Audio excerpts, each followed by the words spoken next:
an balima bamanankan mɛn Mali kɔnɔ ani Mali kɔ kan ka foli ani waleɲuman dɔn o bɛ ka taa aw kelen-kelenna bɛɛ lajɛlen ma aw bisimila aw ka dɔgɔkun kibaru sɔrɔlenw kɛnɛ kan.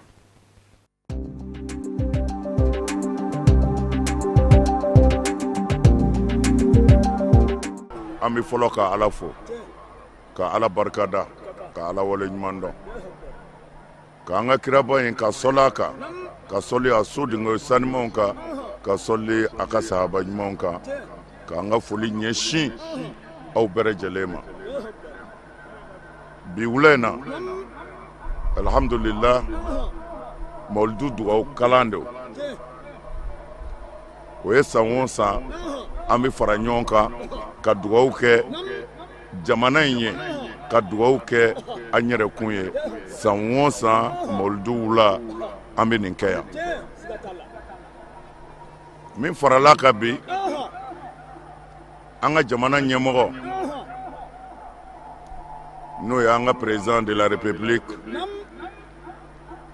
Ibrahim Boubacar Keïta a farala an kan.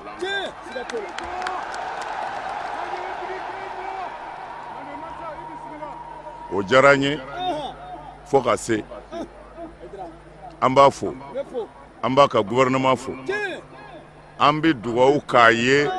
a ka jamana Ala k'a suma Ala ka tɔɔrɔ bɔ a kɔnɔ Ala ka jamana denw bɛn Ala ka hɛrɛ don a kɔnɔ. An ka président dunan tɛ nin kɛnɛ kan n y'a fɔ ye politiki ko tɛ an n'a jɛra k'a caman kɛ ɲɔgɔn fɛ kunu o tɛ municipal wajulu ye dɛ hali an ka kare kɔnɔ wajuli an n'a y'a kɛ o la n'a nana a b'a ka kɛnɛ kɔrɔ de kan a bisimila a fɔlen an fɛ a n'a tanunen olu ka kow ka ca ɲinɛ cɛ bɔra k'a fɔ ye an ye mɔgɔ min reçoit dunanw na minnu bɔra jamana wɛrɛ la ka don Mali la maa 70,000 ani 8 ani mɔgɔ 400 ani mɔgɔ 80 ani mɔgɔ 2. N'an y'a lajɛ o de donna Mali kɔnɔ minnu nan'u tɔgɔ sɛbɛn ka papier ta ɲɛmɔgɔw fɛ. O la sisan ni an ka ɲɛmɔgɔ nana président dama tɛ dɛ a n'an ye diinɛ in baara caman kɛ n b'a fɔ nin kɛnɛ in kan Ala b'a seereya aw bɛ Hayidara dɔn an tɛ nkalon da maa na wayi wulibali don dɛ diinɛ ko dɔ ko bɛɛ tɛ kɛnɛ kan ko ye a gɛlɛyara silamɛw ma yan an sera ale ma o y'a sɔrɔ a bɛ députéw ka ɲɛmɔgɔya la a ko an ka taa n'an yɛrɛ ye a ko fɛn o fɛn ye Ala ko ye Ala min y'ale sigi nin chaise nka a don a y'i bolo da a ka chaise kan ko Ala min ye n sigi yan fɛn o fɛn ye Ala ta ye n b'a kɛ a hakili b'a la o. O la anw ma ɲinɛ o kɔ a famana ka kɛnɛ ma nka n'a nana a bisimila olu ka kow cogo don an tɛ se k'u minɛ kojugu u ma sira ɲini dɛ u ma sira ɲini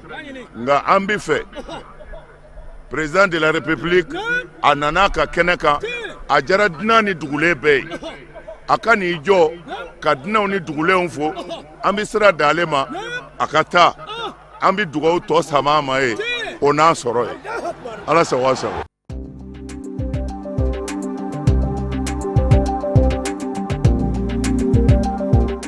Laada don san o san ka bɛn ni mawuludu ye an kuntigi Muhamadu nɛɛma ni kisi bɛ a ye o ka bangeni an karamɔgɔ Aseyɛde Sherifu Usmani Madana Hayidara fɛ Bangɔni Janginɛbugu la kunnafonidilaw ni a bɛ ɲɔgɔn sɔrɔ ka jɛ ka masala lahala o lahala de bɛɛ n'o kunnasiri bɛ maa na kunnafonidilaw bɛ kɛ babu sentigi ye k'o lase mɔɔw ma ni bani ka jaabiw ye o laada timɛna Bangoni Janginɛbugu la ka bɛn ni tarata don décembre kalo tile 20 ye. Groupement des leaders spirituels musulmans du Mali ye Mali silama diinɛ ɲɛmɔgɔw ka fara ɲɔgɔn kan jɛkulu ma ɲɛma ka fara groupement tɔndenw kan u ye kunnafonidilaw ka ɲininkaliw jaabi. Ɲinɛ an y'a ye lakanabaw y'u seko kɛ an bɛ u fo k'u waleɲuman dɔn mais ye min fɔ ansar dinul islamiyya ta la bon ansaru ka lakana ye adamadenw kisili ye u ka bi ɲɔgɔn kan ani alors ka sira jira mɔgɔw la ni k'u bilasira olu ka lakana fanba ye o de ye. Mawuludu bɛ kɛ anw ka jamana in kɔnɔ san jango wa mawuludu yɛrɛ ka don an ka jamana sariya sunba gafew la k'a jira k'a fɔ a don kelen bɛ bila baara tɛ kɛ wa mɔgɔw ka sara jɔlen bɛ to u ye a don kelen fɛnɛ na jamana fanga kun fɔlɔ de kɔnɔ Première République Modibo Keyita tile la Mali wasabulon kɔnɔ wasadenw ye hakilina in da. Nga indépendance tale kana se sisan indépendance tale kɔfɛ an fa Modibo Keyita Alassane Mamman Haidara Kwamino ye Assemblée nationale président ye olu de ye mawuludu do k'a bonya k'a fɔ o kumana ni mawuludu do bɛnna ni baarakɛ do ye a bɛ bila mɔgɔw bɛ taa kana taa baarayɔrɔ la nka u ka sara fana bɛ d'u ma o continuera fo bi o kumana an bɛ gouvernement fɛn fɛn nana kana bila bi ta in na an b'u bɛɛ lajɛlen fo nka an bɛ tila ka foli wɛrɛ kɛrɛnkɛrɛnnen kɛ ɲinan mawuludu ko la ka da ka IBK n'o ye Ibrahim Boubacar Keita ye président de la République yɛrɛ ale yɛrɛ nani jɔ mawuludu kɛnɛ kan 26 mars la o ɲɔgɔnna ma deli ka kɛ président fɛ Mali kɔnɔ yan o kɔrɔ ye jumɛn ye a ye jama min ye a y'a dɔn nin ye Ala jama ye a y'a dɔn nin ye kira kanuba jama ye a y'a dɔn mawuludu nafa belebele b'a la jamana yɛrɛ sabatili la. An balimakɛ min filɛ ni aw bɔra k'a ɲininka sisan Toma a bɛ Faransi de a ye yɔrɔ caman silamɛya lajɛ a kun bana silamɛya yɛrɛ de la pepu parce que a ye yɔrɔ dɔw la ko n'i ye hali guitare jouer i bɛ faga n'i ye musique jouer i bɛ faga donc a jigi misɛnyana a ye silamɛya ta k'a lajɛ a y'a ye yɔrɔ si silamɛya tɛ yen ale bɛ se ka sɔn min ta ma a kun bana silamɛya yɛrɛ ma après a nana Mali lajɛ ka Haidara lajɛ jama min bɛ fara ɲɔgɔn kan silamɛya tɔgɔ la a tɔgɔ ye di nafolo ti d'u ma tiriko ti d'u ma layidu ti ta u ye min nin d'a ma fo a ye nin kɛ Ala kama a ye nin to ye kira kama a wulila ka bɔ fɔ Faransi kan na ko a bɛna silamɛya yɛrɛ yɛrɛ lajɛ a ka yeta kɔnɔna na a ye jamana o jamana don ɲɔgɔn na a ka ca jamana 50 ye a mako bɛ silamɛya de la ka tiɲɛ ɲini ko a y'a tiɲɛ sɔrɔ Mali kɔnɔ yan de Ala ni an karamɔgɔ Usmane Sherifu Madani Haidara. Kunnafonidilaw minnu ye ɲɔgɔn sɔrɔ Bangoni Janginɛbugu la u ye ɲininkali caman dɛngu o dɔ bɛ tali kɛ kɔsada in na wasabulon maaw y'a jira k'a fɔ jamana ɲɛmaakɔrɔ Amadu Tumani Ture ani weleli man ka bɔgɔ jeninen ka jalakiw bi bi ka bɔ a kan. An bɛ min fɛ dɔrɔn jamana in ka suma fɛn o fɛn bɛ mankan don a kɔnɔ an t'a fɛ o de la n ko o ye kuma duman ye fɔra y'an ka kɔrɔ an ko bon n'u sera ka nin ko bɛɛ fara ɲɔgɔn kan ten an k'an sigi ɲɔgɔn fɛ n k'o de ka ɲi ka ko in bɛɛ dabila parce que n'a fɔra ATT bi juge ATT kelen ti juge o ale kelen kun tɛ o mɔgɔ camanba de tun bɛ yen n'a fɔra ka nin bɛɛ juge jamana ti suma koyi nin ko kabini o yɔrɔ la u ka nin ko to tan an ka taa an ye nin fɔ y'a san caman ayiwa alhamdulilayi ni député ko k'a ti juge alhamdulilayi an k'an tɛgɛ di ɲɔgɔn ma dɔrɔn an ka jamana in an k'a lajɛ a bɛ suma cogo min na ne b'o dɔrɔn de ye Ala sago sago. Kunnafonidilaw y'u ka nisɔndiya jira baaraw taabolow la k'a fɔ kabini san 2010 ni baara in n'u donna u ni banni ni ɲɔgɔn cɛ hali bi a bɛɛ senna u ye wale ɲuman dɔnfɔli fɛnɛ kɛ ka ɲɛsin a mɔ ni ka sɔrɔ ka dugawu don ɲɔgɔn ye Ala bɛ se ka san natata jira an na cogo min.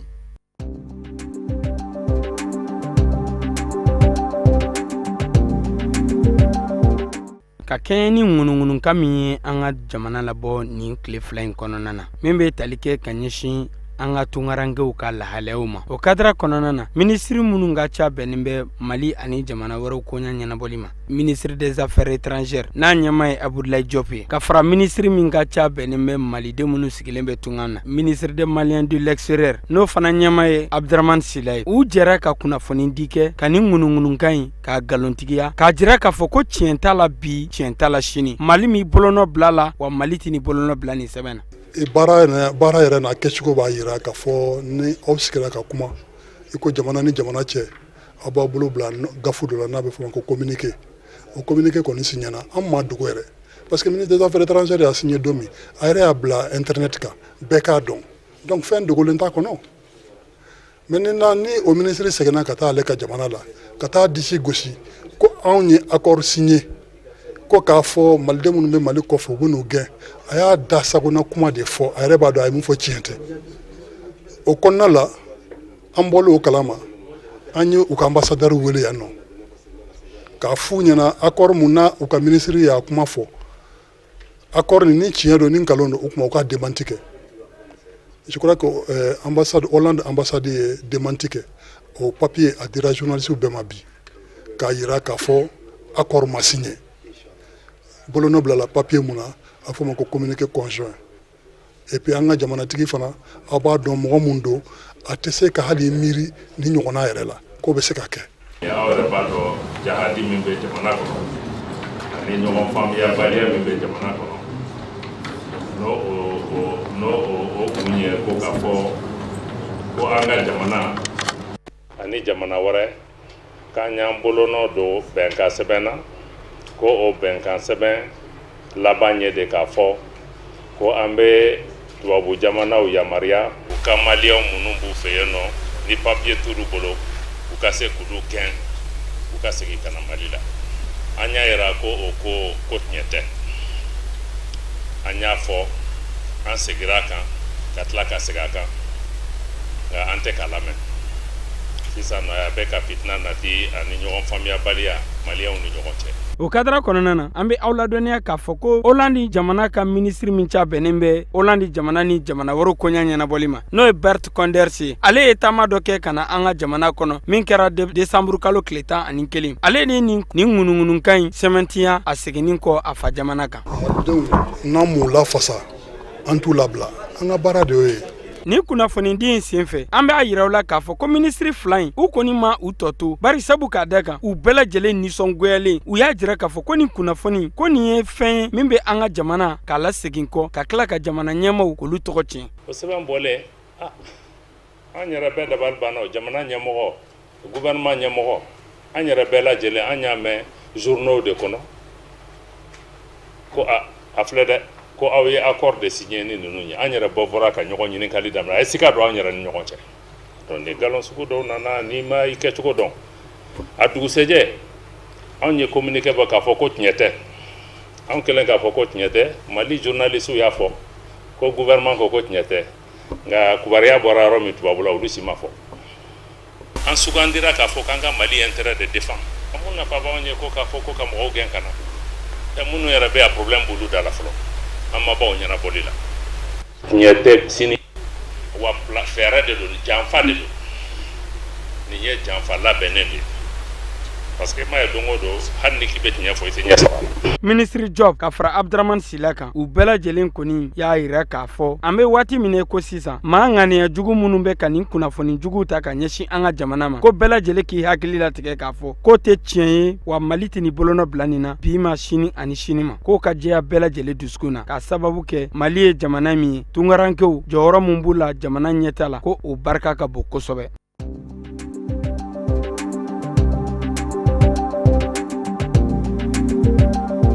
Ka kɛɲɛ ni wasadenw ka baara bolodacogo ye n'o de ye ka marabolo ɲɛmaaw ka baarakɛta lajɛ sanga ani waati n'a y'a sɔrɔ u bɛ ka baara kɛ a kɛcogo la o kadara kɔnɔna na wasaden minnu ka baara ye ka gwara da marabolo ɲɛmaaw ɲɛ n'an b'u wele ko opposition u ye sɛbɛn fura dɔ bɔ ka bin min b'a yira ko marabolo ɲɛmaa n'o ye Modibo Keyita ale n'a ka gouvernement bɛɛ lajɛlen k'u ka walan sɛmɛ.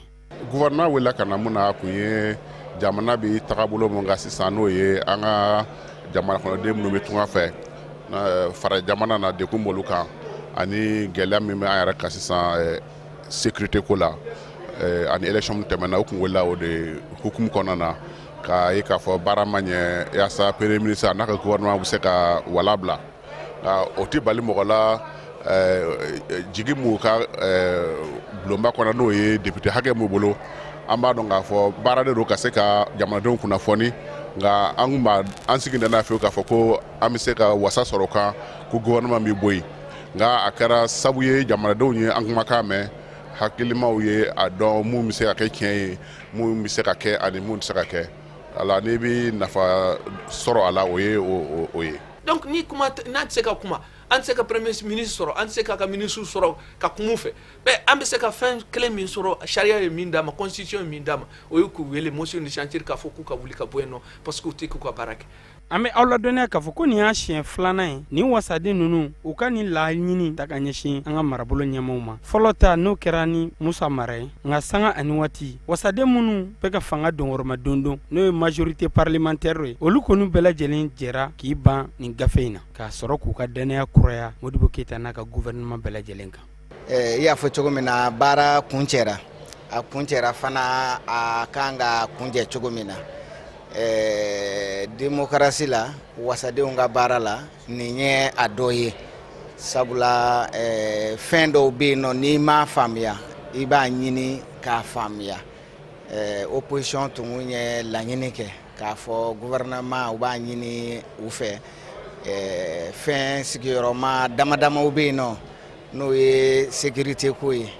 n'o ye malien de l'extérieur ka ko ye n'o ye communal min tɛmɛna ye k'a fɔ vraiment olu y'a faamuya cogo min na kɛcogo ma ɲɛ a ma olu jabɔ olu b'a ɲini vraiment u ka wala sɛmɛ. Kɔrɔfɔ ninnu janyana kosɛbɛ wasadenkulu 2 ninnu ni ɲɔgɔn cɛ ka fara gouvernement maaw kan bari sabu k'a da kan bɛɛ lajɛlen i ka hakilina o sɛbɛkɔrɔ banban ni misaliyaw caman dili ye. A ɲɛna fana sabula maa caman bɛ yen nɔ hali majorité yɛrɛ la vraiment fɛn caman bɛ yen nɔ o kunban kun b'u la o faamuyabaliya kun b'u la mais nin kɛra sababu ye o fana ka se ka walawalali caman sɔrɔ a kɔnɔna na a ka cara fana jaabiw minnu bɔra o y'a yira k'a fɔ vraiment gouvernement u ka to u nɔ na. Jaabi kɛra mun ye an tilalen bolowuli kɛra ni minnu bɛ fɛ gouvernement ka bin olu b'u bolowuli ni minnu tɛ fɛ a ka bin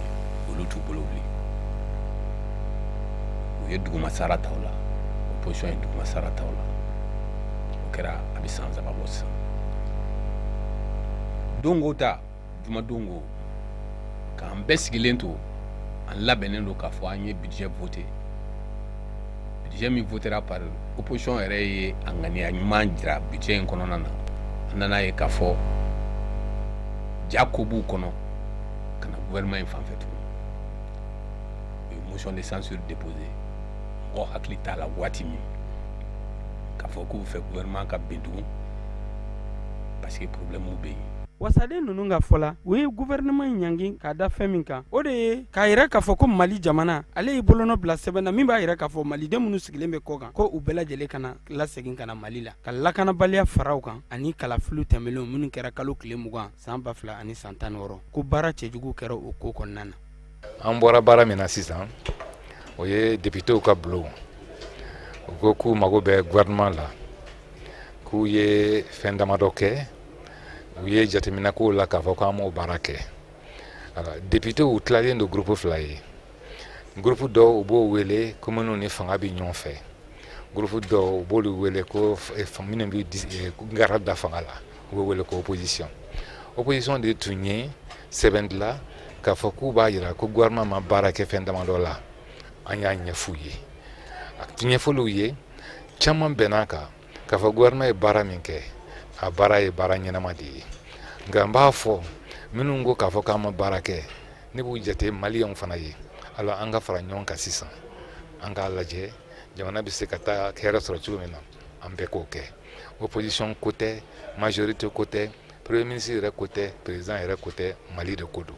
alors an ka foli bɛ députéw ye. An b'a yira u la k'a fɔ ko wasaden 33 olu kɔni y'a gafe in olu jɛnna n'a ye nka olu ka dɔgɔn nin gafe in na tɛmɛnin na bari sabu k'a da kan wasaden ninnu bɛ t'i jɔ fɔ maa 147 la o b'a yira k'a fɔ ko majorité o ma sɔrɔ gara dabaw fɛ. Modibo Keyita ale n'a ka gouvernement maaw u bɛɛ lajɛlen nisɔndiyara bari sabu k'a da kan majorité parlementaire olu y'u ka dɛnɛya da u kan.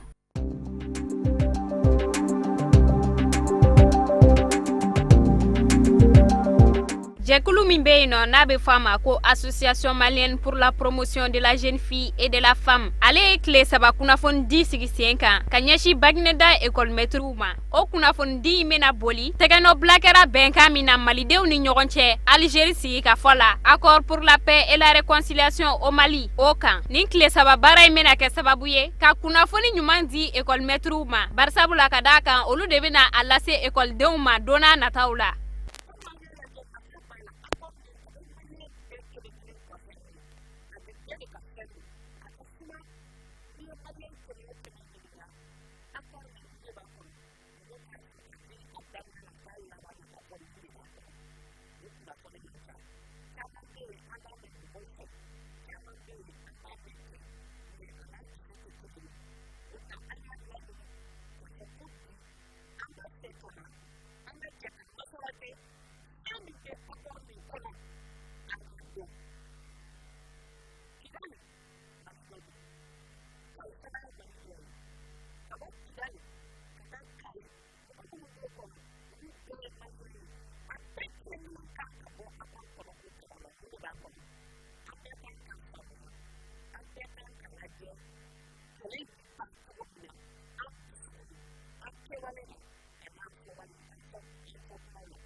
École maître y'a yira k'a fɔ ko nin bɛna kɛ sababu ɲuman ye olu ma. Kuma o kuma bɛ bɛnkan sɛbɛn in kɔnɔ. Olu bɛna se ka o bɛɛ faranfasiya ka bɔ ɲɔgɔn na. Ni ka kunnafoni ɲuman di denmisɛnninw ma, olu minnu ye jamana siniɲɛsigiw ye. Formation in kɔfɛ,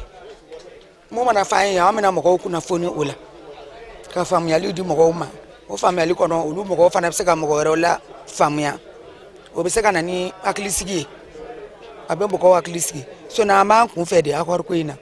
An yɛrɛ kɔni fɔ n'an ye kelen-kelen minnu mɛn télé la. Sinon an tɛ foyi kalama. Donc a b'a to an bɛ ɲɔgɔn na faamuya ka ɲɔgɔn kunnafoni. O la mɔgɔw a bɛ na ni basigi ye jamana kɔnɔ. Kɛnɛ in yɛrɛ kun ye accord min signé na accord de paix Mali kɔnɔ. A bɛ se ka mɔgɔw bɛ se ka la sensibiliser a la cogo min ani a bɛ se ka cari jamana fan bɛɛ lajɛlen fɛ cogo min. Donc o y'an wele kun ye ka se nin kɛnɛ in kan yan. Bon maintenant thème yɛrɛ ka école karamɔgɔw ta kan ni école karamɔgɔw ka jɛ ka nin baara in kɛ o ye fɛn belebeleba de ye parce que école karamɔgɔ olu y'an ka acteur de base de ye. Donc ni école karamɔgɔw sera ka sensibiliser, bon je crois que olu de kan ka se ka nin fɛn vulgariser pour que a ka se jamana fantan naani bɛɛ lajɛlen fɛ. AMPJFK ni hakilina in bɛna kɛ sababu ye ka bɛɛ sen don nin sɛbɛn in baaraw la. U y'a yira k'a fɔ ko kɔrɔnfɛla dɔrɔn tɛ Mali ye, worodugu yanfan mɔgɔw fɛnɛ kan ka kunnafoni ɲuman sɔrɔ. O bɛ kɛ sababu ye ka Mali den kelen-kelenna bɛɛ bolo don bɛn baaraw la, sigikafɔ ani kelenya kɔnɔ.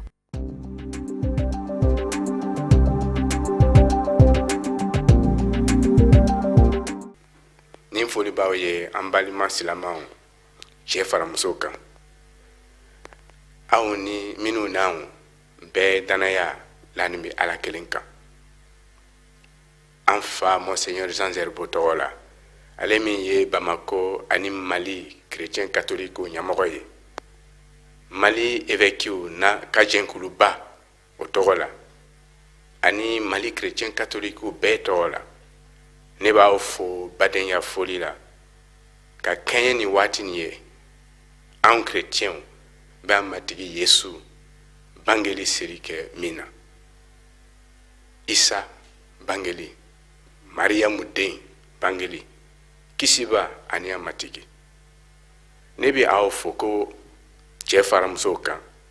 Ala ka hɛrɛ ani Ala ka balo ka sabati aw bɛɛ la. Noël bɛ bɛɛ nisɔndiyaba de ko fɔ an ye. A sababu fɛ kibaru duman bɛ lase anw ma.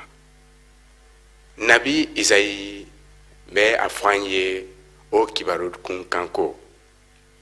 jama minnu tun bɛ taama dibi la yelenba bɔra o ye, denkɛ bangena o ye. A tɔgɔ ko ladiliba ɲuman hɛrɛ masakɛ.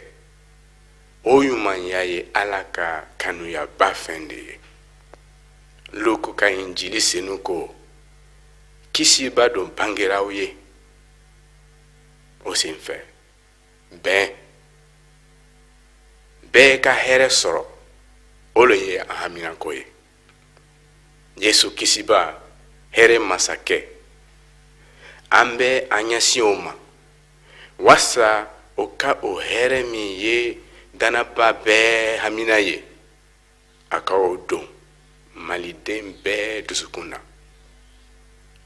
Nin de ye an ka Noëli duwawu ye k'a ɲɛsin an balima silamɛw cɛ faramuso kan o bɛɛ lajɛlen ma. an ka foli bɛ silamɛw ɲɛmɔgɔ bɛɛ ye nka kɛrɛnkɛrɛnya la an bɛ alimami sherif madani ayidara fo ala min sababu la y'a to an kan k'aw bɛɛ lasɔrɔ bi kisiba nabi isa mariam den ani an matigi a ka hɛrɛ ka kɛ aw bɛɛ kelen kelen fɛ. An balima lamɛnlikɛbaw ani lajɛlikɛbaw foli bɛ aw ye. Groupement des leaders spirituels musulmans du Mali olu tɔgɔla n'o ɲɛmaa ye Ousmane Sherif Madani Haidara ye ani biro maa bɛɛ lajɛlen an'an kanu maa bɛɛ lajɛlen nin ye folikan ye ka se an balima kerecɛnw ma o bolofara fila min b'an ka jamana kɔnɔ katolikiw ani protestant folikan do ka d'a kan an ka nabi ɲuman n'o ye Isa ye ibnu Mariyama o ka bangeni o san yɛlɛma sera o kumana o folikan anw b'o sin an balima kerecɛnw ma ani maa minnu bɛ sigi la ani maa minnu bɛ hadamadenya la ani maa minnu bɛ an tɛgɛ don ɲɔgɔn bolo ka jamana in jɔ ɲɔgɔn fɛ anw tilala an ka mawuludu la sisan n'o y'an ka ciba Muhamadu ka mawuludu ye kerecɛn kuntigiw olu ɲɛmɔgɔ an y'u ye an ka kɛnɛw kan i n'a fɔ an balimakɛ Monseigneur Jean Zarbo an'a nɔfɛmaw ani maa wɛrɛw u fana ye dugawu don ka an ye o kumana an fana b'u ka dugawu don an b'a dɔn u ye k'u ka ɲuman segin u ma o kumana nin ye foli ye ka se diinɛmaa bɛɛ lajɛlen ma maa o maa ko ala ye bɛ yen maa o maa ko hadamadenya ko sigi ka ɲi ko sigi ka kɛ lafiya la o kumana anw y'an ka thème kɛ ɲinan ko ka jogow dilan ne hakili la kerecɛnw an balima kerecɛnw olu fana n'u ka noël u n'a lajɛ ka d'a kan olu fana ka diinɛ in sigin bɛ jogow dilali de kan n'an sera k'an ka jamanadenw jogo dilan ko o kumana u ye jogo faamu tɔɔrɔ fan fɛn bɛ an ka jamana in kɔnɔ a bɛɛ bɛ taa a yɛrɛ ma o kumana foli bɛ aw ye groupement des leaders spirituels tɔgɔ la wasalamu alaikum ala k'an bɛn. Bronchite aiguë ye bana ye min bɛ fiɲɛ tɛmɛsiraw minɛ ka sababu kɛ banakisɛw ye n'o dɔ ye bakteri ani virisiw ye banakisɛ wɛrɛw bɛ se ka se mɔgɔ ma minnu bɛ sɔrɔ fiɲɛ samataw fɛ ani sisi minnu n'an b'a sama fɛn minnu bɛ se ka kɛ sababu ye ka fiɲɛ tɛmɛsira bana bila mɔgɔw la o dɔ ye sigarɛti ye wa mɔgɔw bɛ mɔgɔw la olu kan k'u yɛrɛ lakana u ka cakɛdaw la kɛrɛnkɛrɛnnenya la minnu bɛ farini na baara kɛ n'o ye boulangerie baarakɛlaw ye o n'a ɲɔgɔnnaw. Bronchite aiguë o ye bana ye bana min bɛ se ka fiɲɛ tɛmɛ sira minɛ bronchite tɛ dɔwɛrɛ ye ka daminɛ tarasi la ka taa bila dusukun na n'o ye poumon ye donc bana in b'o minɛ ka sababu kɛ banakisɛ ye banakisɛ bɛ sababu ye ka joli bila bronchite la o de ye bronchite aiguë ye joli bɔlen dusukun na joli bɔlen bronchite la a bɛ se ka juguya kosɛbɛ ka sababu kɛ banakisɛ dɔw ye n'o b'a fɔ a ma streptococcus pneumoniae ani hémophilus influenzae ani staphylococcus aureus ani sisi mɔtɛri sisi b'o la baara dɔw b'o la o sababu la machine minnu bɛ usine kɔnɔ olu bɛ fiɲɛ minnu bila o bɛ se ka kɛ sababu ye ka tɔɔrɔ lase bronchite ma n'o bɛ kɛ sababu ye ka bronchite bila an na les facteurs de risque minnu exposé len don minnu ka teli ka bana in kɛ donc sababu min bɛ na n'a ye o caman ye sababu fɛn fɛn bɛ an ka fiɲɛ samata nɔgɔ o bɛ kɛ sababu ye ka bana in nati ani cigarette sisi ani sira u b'o la bon baara dɔw bɛ fana n'i kɛra olu kɛbaa ye a ka ca ala fɛ chance ka bon pour que ka bana in kɛ o baara dɔ ye mun ye usine baara dɔw b'o la i b'a fɔ usine minnu ka baara ye nɛgɛ baara ye ani an ka produit chimiques ye ani usine minnu ka baara ye fini dilan ye ani kɔɔrimugu la yɛlɛmali olu bɛ se sababu ye i exposé bana in na usine minnu fana ka baara ye ka cigarette foroko dilan ka toroto dilan an bɛ minnu di bagan ma ani angɛrɛw an bɛ minnu k'an ka suma kɔrɔ taamasiyɛn minnu b'a yira an na k'a fɔ bronchite aiguë bɛ banabaatɔ la o taamasiyɛn an y'o tila bakuruba 3 ye a fɔlɔfɔlɔ o ye a bɛ daminɛ mura la